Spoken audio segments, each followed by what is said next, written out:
We're joined on the line right now by another very special guest, Jim Bognet, who was the Republican nominee in Pennsylvania's 8th Congressional District against Democrat Matt Cartwright last election. He got very close, nearly defeated him. Jim Bognet joins us again here on the line. Jim, always a pleasure. Thanks for joining us again on Breitbart News Saturday.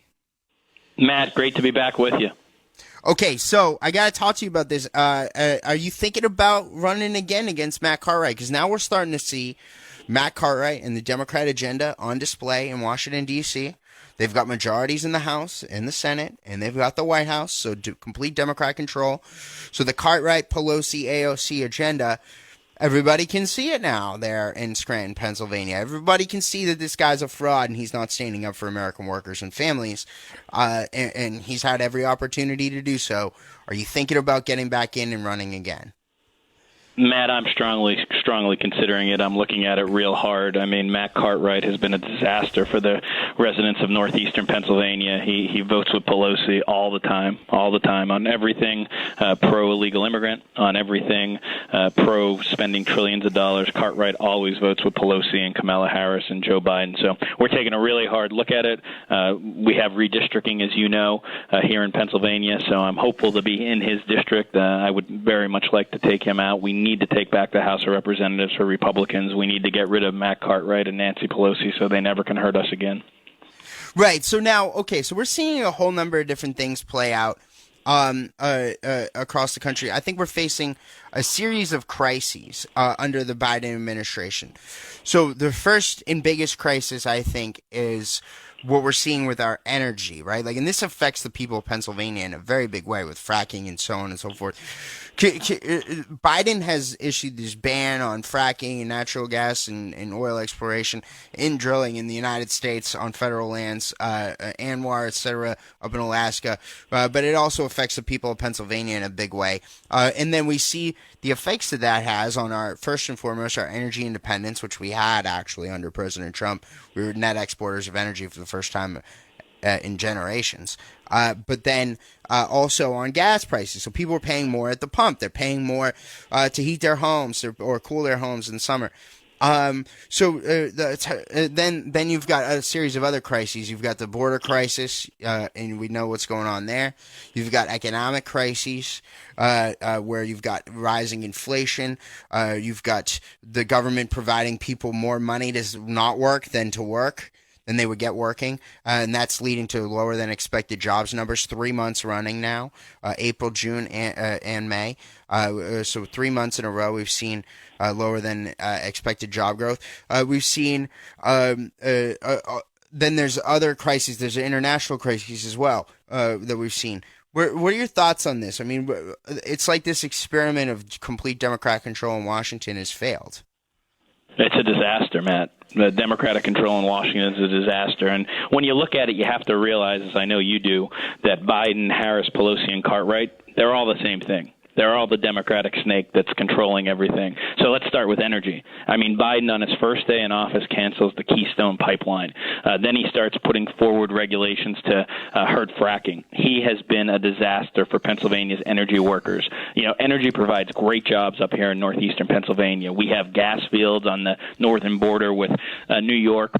The last 5-10 years, they've created many jobs, which also helps the local economy because now you have people with cranes. You have laborers that are up there laying the pipe. That's all stopped because of what Matt Cartwright and Joe Biden have done here. It's been a disaster for Pennsylvania. And, you know, we could see it at the pump. Gas prices are up $1 from where they were last April and May, which hurts working-class people's budget. So energy, Biden, Harris, Cartwright, disaster. Let's look at the border. I mean, President Trump finally got it, a president that understood we needed to build a border wall. Now we have a president who's committed to ripping down the border wall and letting people cross willy-nilly. And, you know, Kamala Harris was supposed to solve that problem. Well, what made Joe Biden and Nancy Pelosi and Matt Cartwright think that Kamala Harris could solve anything? I don't know. She's coming up to Pittsburgh. She should should be down at the border listening to our ICE agents, giving them all the resources they need to stop illegal immigration. Hazleton, Pennsylvania, Wilkes-Barre, Pennsylvania, Scranton, Pennsylvania, we are 100% against illegal immigration, and yet Cartwright, Pelosi, Biden,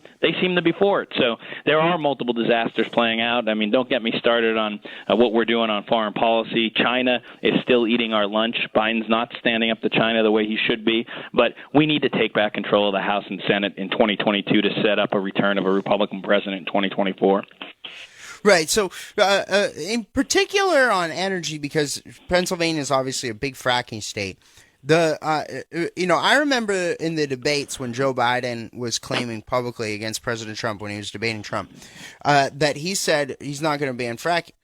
Did he lie to get elected? I mean, did he lie to the people of Pennsylvania? I mean, I think that because I've seen polling now out of Pennsylvania. There was this a poll recently that shows that Biden's approval ratings are all the way down to 44%. And I think that's because people have seen here in this first year that he said one thing when he was running for office, and he's done a different one when he got there.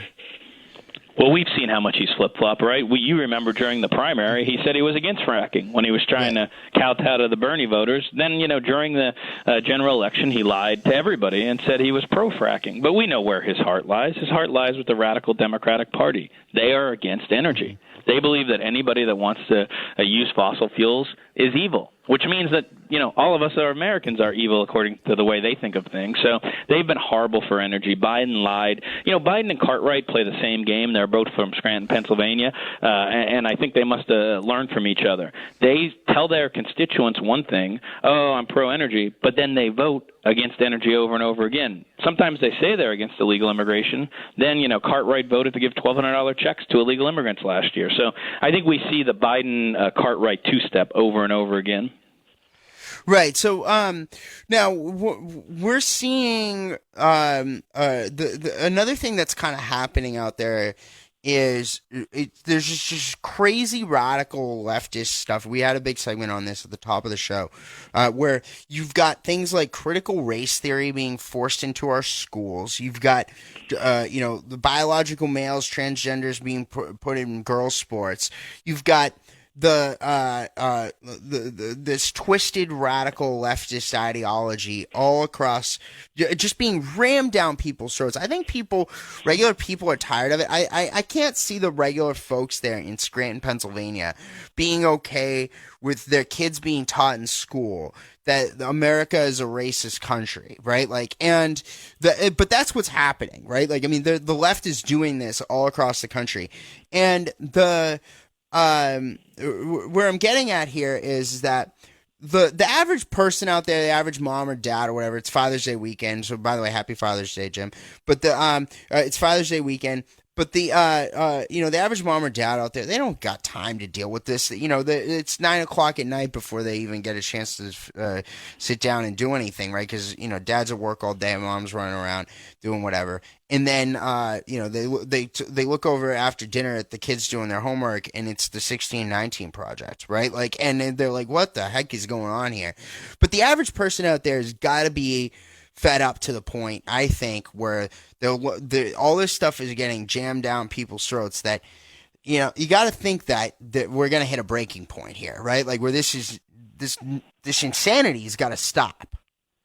Matt, I'm glad you brought up Father's Day. Happy Father's Day to you and your father. Happy Father's Day to my father, who's been an incredible role model to me. I talk to parents all over my district. There is intense concern that the liberals are trying to invade, and I think in many cases have successfully invaded every part of education. And instead of teaching our students, they're now trying to indoctrinate them into this far left. Really, there's no other way to say it. It is racist stuff. This CRT stuff is racist. It's teaching people that they should be treated differently based on the color of their skin. Martin Luther King, Abraham Lincoln, they taught us that we should judge people on the content of their character, not the color of their skin. So this far left stuff, this CRT stuff, critical race theory, it's an abomination. It's anti-American. We have done so much. We have come so far on relationships in our country. We have to keep that going and making disputes, disagreements among the races a main thing that we should be teaching our children? I just find it disgusting. But there is hope, Matt. There really is hope. People are getting sick of it. For instance, in Pennsylvania in May, we rose up and we voted for question 1 and 2 to take power back from the swamp, to take power back from King Wolf and Harrisburg. I think that you're seeing a grassroots revolt. Down in Virginia, you're seeing school boards where parents are coming together and trying to recall school board members that allowed this CRT to be taught in high schools. So I think people are sick of it. I think they've had it up to here. I know northeastern Pennsylvania, we're conservative up here. We don't believe in all this claptrap. So we're going to fight hard against it. And I think that there's going to be a real awakening. November 22nd is going to really shock people. People are sick and tired of having this liberal ideology jammed down there in their children's throats. Right. So now, Jim, let me kind of wrap this all up too with, okay, so they lied to them to everybody to get elected, Cartwright and Biden, and the Democrats were at large. They're now jamming on through this really radical agenda, so on and so forth. If they elect someone like you, if you do decide to run, what are they going to get that's different than what they're getting with these people, right? Like, can you explain that for us? Because I think that, putting in context for people that elections do have consequences, and I don't think there's any better example than the Florida governor's race in 2018. If Andrew Gillum had won, Florida would be a very different state today than Ron DeSantis winning. But the point here is that elections do have consequences. So explain for us, what do the people of Scranton and the rest of the 8th District there get if they elect someone like Jim Bognet instead of somebody like Cartwright, right? So put that in context for us. Well, if you elect Matt Cartwright again, you're going to get a Pelosi-Harris liberal. There's no doubt about it. 100% down the line votes with them.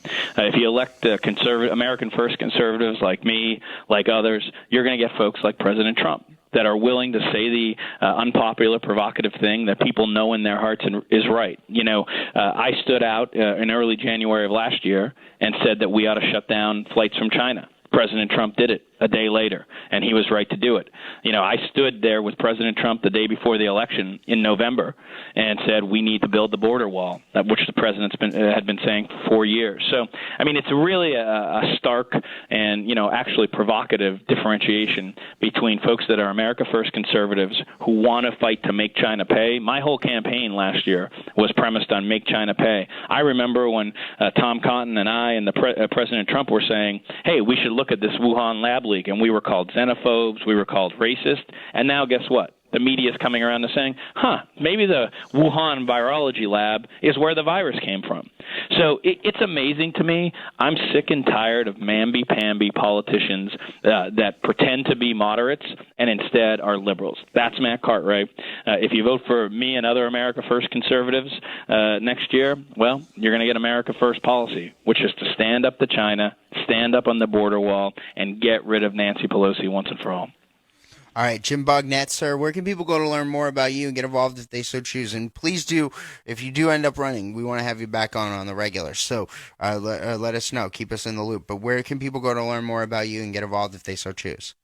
The best place is to go to Facebook. Our Bognet for Congress Facebook page is still out there operating. That's where we're using to get our information out. And BognetForCongress.com, our website's still there. So while we haven't announced another campaign, we still have our websites up. And, Matt, it's so great to be with you. Thank you for what you're doing for America.